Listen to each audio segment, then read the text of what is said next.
Rajiv Lochan automobile जाबो, hero के दमदार गाड़ी पाबो।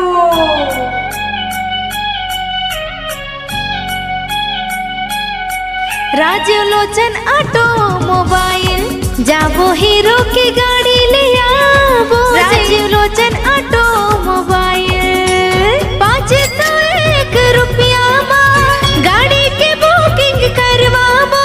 देवारी में गाड़ी ले आवो। राजीव लोचन ऑटोमोबाइल जाबो, हीरो की गाड़ी ले आवो। राजीव लोचन ऑटोमोबाइल हीरो के सबो गाड़ियों सबो कलर ला पाबो जी।